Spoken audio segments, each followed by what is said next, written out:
Hii sababu ya kutaka barua ifike sehemu husika nilizokutajia ni kutokana pia na usalama wetu zaidi, kwa sababu zile barua zinaonekana pia katika kijiji chako. Endapo hata tutaendelea na kazi zetu au mali zetu kama skaveta, huenda ikaingia katika hatari ya kulipuliwa moto na mkurugenzi akawa katika hali ya hatari, kwa sababu taarifa ulishazitoa sehemu husika. Serikali inaona kwamba yeye ndiye anayeforce kufanya biashara hizo. Kwa hiyo wewe umeshatoa taarifa, kwa lolote litakalotokea serikali haitahusika, kwa sababu taarifa ulishatoa uongozi wa Koragwa na sekta zingine husika. Hiyo barua tunayoiomba ni kwa ajili ya usalama zaidi pia kwa biashara yetu pamoja na maisha ya mkurugenzi na wafanyakazi. Sawa.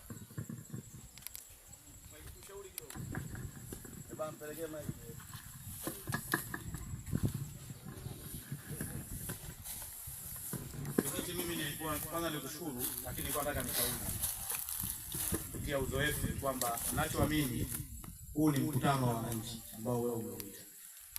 Na mkutano huu tunachozungumza hapa tukuja kuzungumza vitu vya nyumbani.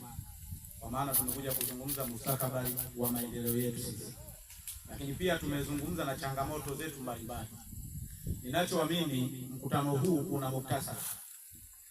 Kama mkutano una muktasari, huo muktasari unaweza ukatuongoza kwenda kusema haya, ili kusudi wengine baada ya kupeleka huo muktasari, kama yuko kiongozi atakayekuwa na mashaka ya hayo, atakuja kutusikiliza sisi kwenye mkutano mwingine. Na ndio maana kama ungekuwa umeomba ushauri, tungelikuambia waalike na viongozi waje ili watusikie tunaofanyaje, tunaoyasema, kwa sababu hata ikiandikwa barua itakuwa ya kwako.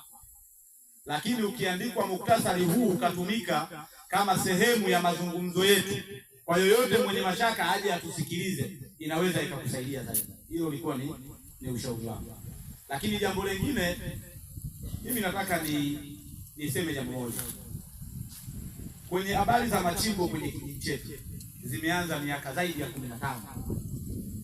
Na ninachojua mimi, wako baadhi ya watu wanatumia sana nafasi hizi kutengeneza mazingira ya kujipatia riziki.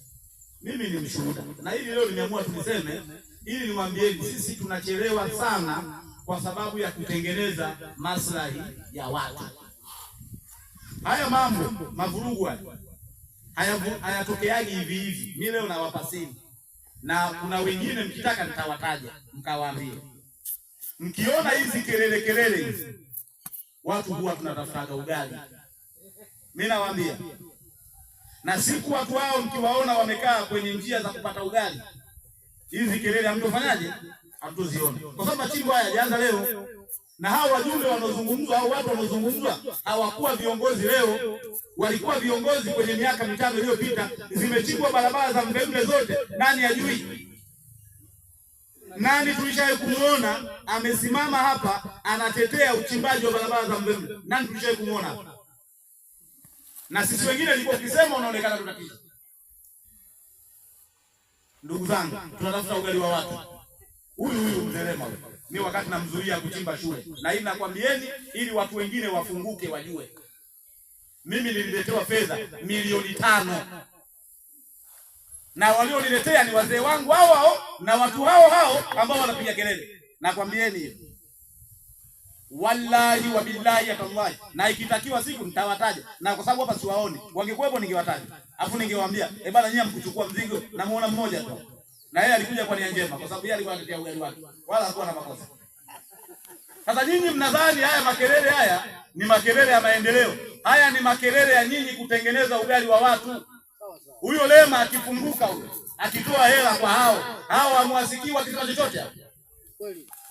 Sasa nafasi zile za kupewa hela hawana. Jamani, mbona mimi nimediwani mstaafu na kumzika na lima na kula ugali wangu? Hivi na mimi nitake hela machimbo sasa hizi naipataje? Mimi sinaonchaka pembeni tena.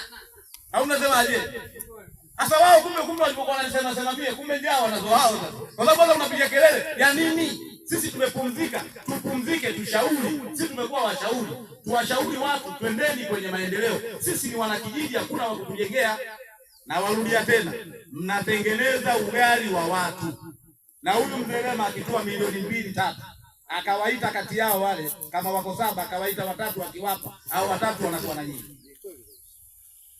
Sasa kama nyinyi mmekaa kwa ajili ya kutengeneza ugali wa watu, endeleeni. Mimi waliniletea 5 na wao mkawapa zote, mkawapa moja na mimi nikachukua 2. Huo ndio kweli.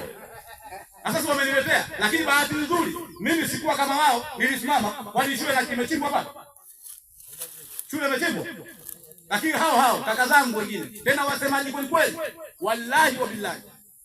Kwa hiyo nyinyi kaeni mjue yote mnayohangaika nayo, mnahangaika kutengeneza maslahi ya watu. Tuache tujenge kijiji chetu. Mwenyekiti wa kijiji anakuwa mmoja, wajumbe wa serikali wanakuwa 25. Wakiondoka wale wanakaa wengine pale 25. Na tukae kijiji kizima. Na washukuru sana.